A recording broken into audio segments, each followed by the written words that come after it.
Hello everyone, welcome to a new chess video. In this video, I'm going to reveal one of my main weapons from when I was a kid playing in the national championship.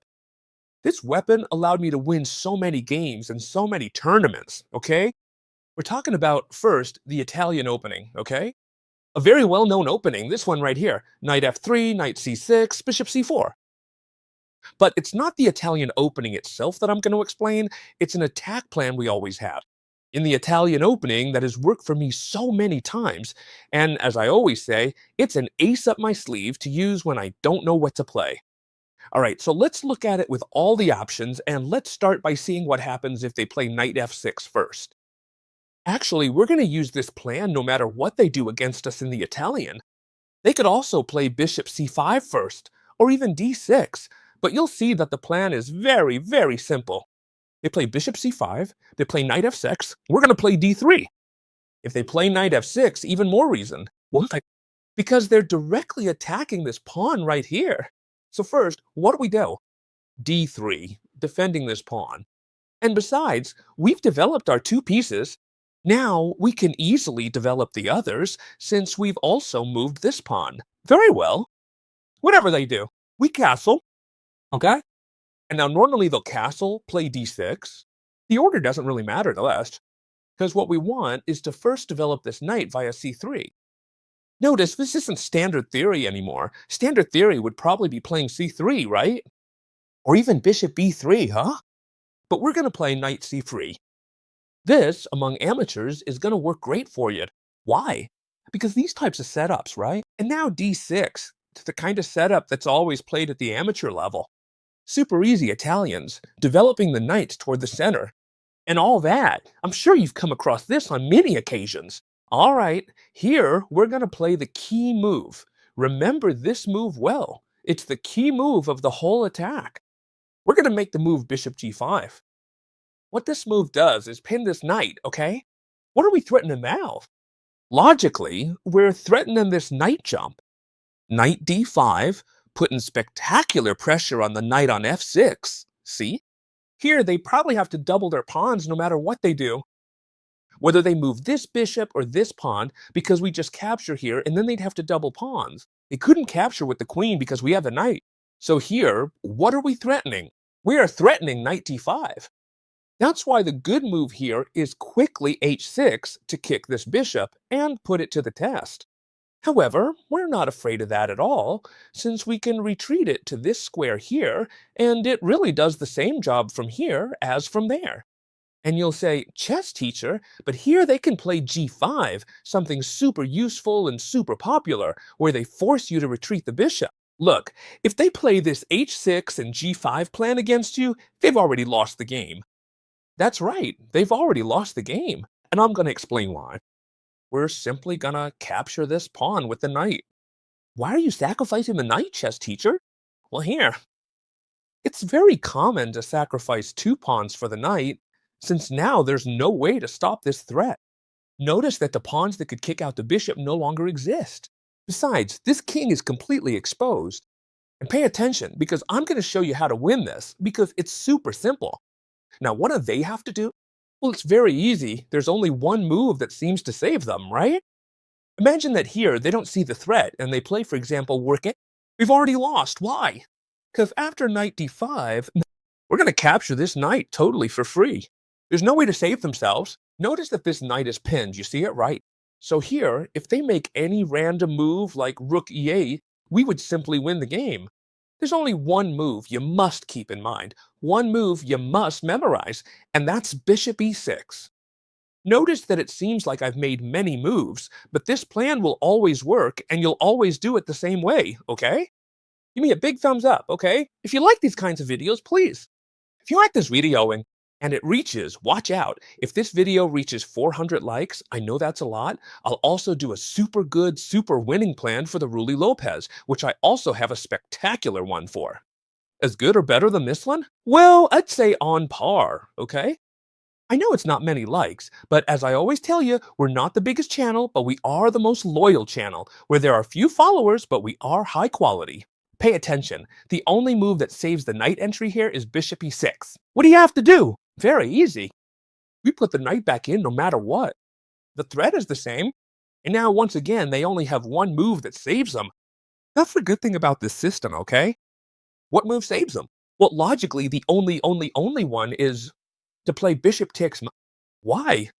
Because if they do anything else, we're threatening to capture here with two pieces, and this knight can't be defended because with the king, notice that he'd lose the queen, right? Check, and I take your queen. It's defended by the knight, so there's no way to defend anything here. The only good move is to capture the knight. There's no other. That's why they've placed the bishop on e6. Look closely. If they use this plan against you, I'll show you how to win now, but if they don't, they've already lost on the spot, because the threat would simply be unstoppable. How should you capture? With the bishop or with the pawn? Very important. Very important. With the pawn? And you'll see why. Very important. Attacking this knight. This knight has two ideas now. It can only come forward here or go backward, because coming here would simply be giving us the knight. Notice that he's unprotecting the queen with the knight. It's interfering with the defense. It has to go to the side. The most used and undoubtedly the best is knight a5 because it moves away from the threat and also attacks our bishop. Do we care if he attacks our bishop? No, we don't care. We'll just continue with the threat, queen to f3, and we're putting all our pieces on the attack. So now we're back to the same thing as before. We're attacking with the queen and the bishop. Two pieces are attacking, and how many are defending? Well, you can see it right there. Only one is defending. Is there any way here for the black pieces to save themselves? No, but they can try to drag it out a bit longer, like by defending this with the king. See? Two pieces attack, two pieces defend. Now, if we were to capture with the bishop, simply queen takes bishop, then queen takes queen, king takes queen, and we'd be down a piece. Why? Because they have two pieces and we have one. Remember that we've sacrificed our knight for two pawns, so we can't just make silly trades. However, it doesn't matter at all because the winning plan, pay attention because it's very simple. We bring the other rook into the attack. That's also why it was so important to take with this pawn, because it had two roles. First, to kick the knight out and gain a tempo, and second, to let the rook in. So we bring the rook that wasn't doing anything into the attack, and here it really doesn't matter what they do to us. The most logical thing they'll try is to move the rook to get the king to the other side. It's precisely the only plan they think will save them, but don't worry because it's as simple as this. Whether they do that or something else, we're going to do the same thing and we're going to win. What are we going to do? Well, it's as simple as taking advantage of the fact that this knight is pinned, rook to e4. We have all the time in the world, and I'm going to explain why, and you'll all understand. Notice that this king can never move. No matter how much he tries to come this way, as soon as he moves, he'll lose the knight. And once he loses the knight, he'll be down two pawns from the castlet king, okay? So he'd be in a completely lost position. So this king can't move away from defending the knight. We have all the time in the world to bring the rook, join the attack, taking advantage of the fact that we've placed this pawn here. You saw how important it was to take with this pawn.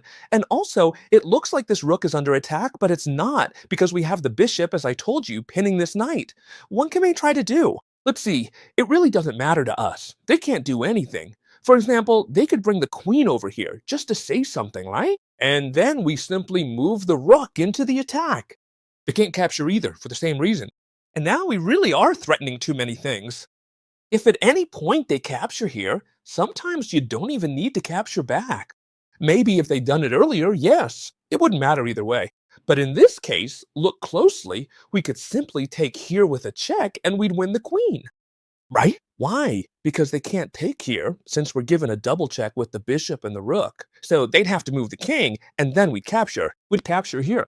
What would have happened if, in this situation, I'm going to go back a bit so you all understand. As I just said, they capture this bishop. Should you take back? Well, it's easy. I'll explain it. We're in this position. Let's assume that here, instead of, well, this hasn't moved, right? Instead of rook to g8, as I said, they capture the bishop.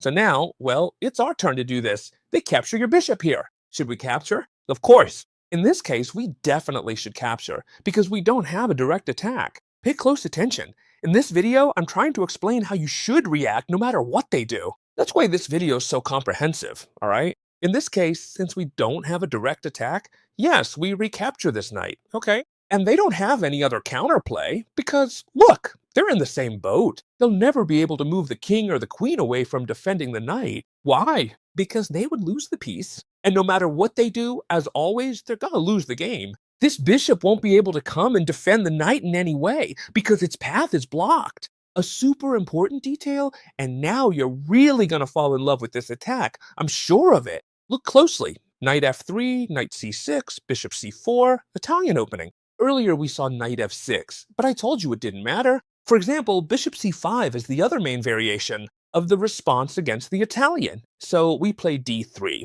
Anyway, we always play the same thing.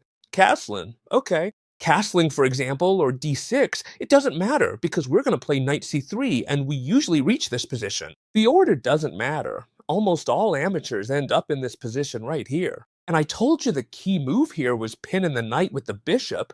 You've seen how wonderful it is, right? It's obvious that we were threatening this jump here, which is why they played h6. Good enough. The bad move was g5, but what if they don't play g5 against us? Well, you're going to love this detail, and I'm sure you hadn't noticed it. They might say, well, I'm threatening you with the same thing. Watch out, right?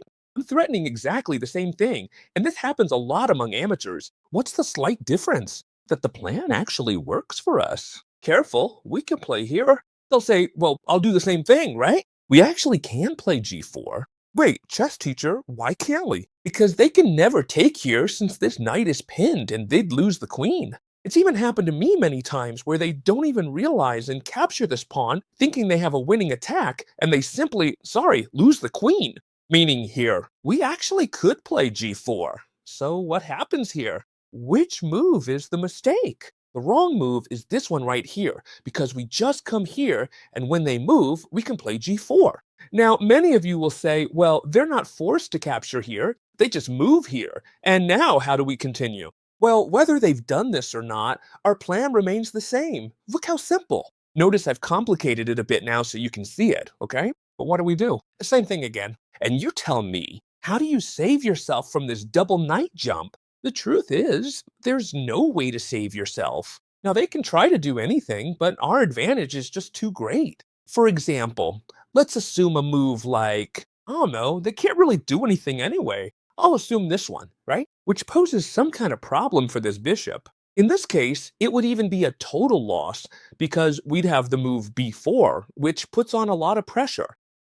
And you might say, well, yeah, this just looks like a peace trade, right? I take here and that's it. Well, careful because this has its details. Now, when we capture here, they have to follow up, for example, with whatever they want. For instance, let's assume they capture here, and once they capture, we simply capture this knight up a piece. So when they do this, they have to address the threat of moving this knight. All right, let's assume they move this knight back to where it was. Well, we simply increase the pressure. Queen d2, we attack the knight, we bring the queen into the attack. You don't need to memorize this. It's an example of how simple it is to attack. This knight must move. And once we see that we have no more counterplay, well, we carry out the threat. We can make it any time. Bishop takes knight. You could have even done it earlier if you wanted, right? They can't take with the queen. They have to take with the pawn. Why? Because we have the knight, and once they take with the pawn, notice how their entire king side is being weakened. We can enter with the queen, and ultimately, this attack is completely unstoppable. We can pull the queen back here to target this point with two pieces. Then we can maybe break with g5, bring in the rooks. As you can see, it's a very pleasant attack to play with the white pieces. There's one more thing you should know when playing this attack. Something extremely important, and I'm going to show it to you next. Instead of showing you this and then watching a game just to waste time, let's do this. I've already found a strong game where this last variation I'm going to show you is played, and that way we kill two birds with one stone. The video is shorter, and you spend the necessary time, you invest the necessary time to learn this opening. Look, bishop c4. Simply, in this game, first knight f6 was played, d3, bishop c5, castling. We've been seeing all of this, right? Castling, knight c3 and d6, the key move, bishop g5. Very well. But now something happens that hasn't happened in any of the previous variations. Instead of kicking out this bishop, as we've been seeing until just a moment ago, they don't kick it out. When they kicked it out, great. But what if they directly come with the bishop here to try and trade bishops with us? Should we come and put pressure again with the knight? The answer is yes, but with a nuance. Careful, now it's obvious that they must trade this bishop for this knight. You already know this well. Notice that I'm showing you the good moves for black. It's obvious that h6 was good, however the continuation wasn't good. It's obvious the bishop here is good, however there are nuances to consider. It's obvious they have to capture, otherwise they'd lose here. And then, what do we capture with pawn or bishop? Well, here comes the nuance. When they don't kick out the bishop, memorize this. When they don't kick out the bishop, instead of capturing with the pawn, we capture. We will capture with the bishop. And this is key. Why? Because here we're going to enter a variation, an endgame, that's going to provide us with a small advantage that's very comfortable to play. Now you'll tell me, now I know they can kick out this bishop because there's no longer any kind of jump. And now if you come here, this sacrifice would simply be a disaster because you'll never be able to push here. So what you have to do here is exchange this bishop for this knight. And you'll say to me, chess teacher, you're giving up the bishop pair. Yes, yes. And I don't stop here, but now when they capture, I also give up the other bishop. Why? Because look, it's been studied, okay? It's been studied and I've played it many times. This endgame is very superior. Now, much more comfortable to play for the white pieces. It's a slightly superior endgame for white, but in terms of comfort, it's much more comfortable. For example, look, in the game we're currently watching, c3 was simply played to hold the center, a possible d4. And to give the queen paths to both flanks, okay? Black played rook b8, attacking this point here, and they simply advanced this pawn. Notice that all the time you're going to see that white is much more comfortable. They move the queen to the attack, hitting this weak point. Notice that they always have the initiative. The only way to defend this point well is by advancing the d5. This way they connect the pawn with the queen. And so here the player with the white pieces, what he did was, knowing that these pawns were going to be exchanged, right? If black doesn't do it or white does, this file is going to open on. Look at what a great move, placing the rook on a potential open file. Black captures here, white does too, and this rook is already placed at its optimal point, okay? Black tries to open up through here because they're not doing anything. And look at what a great move. They advance this pawn to trap black's bishop. Now, temporarily, black is playing a piece down, see? Sometimes having a piece on the board means nothing because right now this bishop is like a pawn. I don't know who I heard say it online. They called this type of bishop a fat pawn. Why? Because it acts like a pawn, it can't go anywhere, and not here either because the queen is there, right? So notice that white simply trapped this bishop well, so it can never get out again, playing a piece down. The black pieces try to double rooks. Sorry, this is what they should try, doubling rooks. So if they capture here, at least the pawns would undouble, right? But instead of this, they played rook takes rook. Why is this not a good move? I'll explain it very simply. Whenever you have rooks facing each other, many of you must already know, you should let the opponent capture. Why? Because the one who captures loses the file. Black simply captures here, so then white, boom, wins the file. Now it's white that dominates this entire file with their rook. Black, however, with very good judgment, now plays the other rook to face them, taking advantage of it being defended by the queen. So, what should we do now? Should we exchange? Let them exchange with us? Well, in this case what he did was, if you want to exchange, I'd rather you exchange here, where I'll place a pawn about to promote. That's why black, instead of capturing, decided to go on the attack. And now, once they've weakened themselves even more, now I'm going to capture this rook. And you might say, this seems useless. Well, no, because now, look closely, I could even capture this pawn right here. Would it be a good idea to capture here directly now? No, it wouldn't be a good idea, and I'll explain why. Because if we capture now, queen d4 would simply come. They'd capture our knight, or otherwise, they'd give us back rank checkmate. In other words, sometimes you have to be really careful with free pawns. In this case, white obviously saw it and played queen c2, defending the queen's entry points a bit. Here. Logically, she couldn't enter anymore because we have the knight, mate. Simple as that. Very well. Queen f6 in this game, knight d2. Look how important this move is. This knight here can't go anywhere. Not here either. No, no, no. So this move knight d2 is looking for the following, to reroute the knight via f1. And now, where's he going to bring it out? Well, he's simply going to bring it out through e3. And notice now that this knight, which wasn't doing anything here, when the position is closed, he's made some maneuvers to place this knight, and this knight is a beast. It has two extremely strong squares here.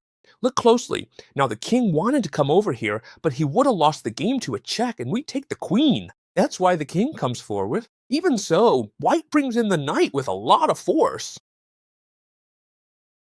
Black must move the queen because it's being attacked, and now capturing here wouldn't benefit us at all. It's very simple. When you have to make a piece trade, think, which piece is better, mine or my opponent's? Obviously mine. So I'm not going to give him my good piece for a bad piece of the opponent's, right? This piece looks like a fat pawn. I'm not going to hand it over. So, well, I expand, gain a little space, to see if I can win that bishop in the future. Black also wants to attack, but white simply attacks the queen. And when they leave, they come with the queen over here to threaten winning the bishop. And watch out, because the black doesn't let them react. Simply here, pawn takes pawn, wins the game. And Casey takes with the king, we simply win the bishop. Simply, do you see that? And in case he takes with the queen, which is what happened in the game, look at what a massive fork to finish the game in an elegant way. It's true that this game ended in a very elegant way because black made a mistake, but if he had simply captured with the king, this would just be played and an endgame with an extra piece would be played. In other words, we're also winning. So, review this video well, save it well. Because if you watch it several times and master it perfectly, you'll be able to have an opening in your repertoire, like the Italian, where you'll be able to win many games. If you have less than 2,000 ELO, and if you have less than 1,800 already, well, you absolutely must play this because it's an opening they're going to play many times. So you're going to have this attack under control. So I hope you love this video. You know that if we reach 300 likes, I think I said 300, right? I'm going to show you an attack plan for the Ruy Lopez, and we'll see you in the next video, friends. Goodbye.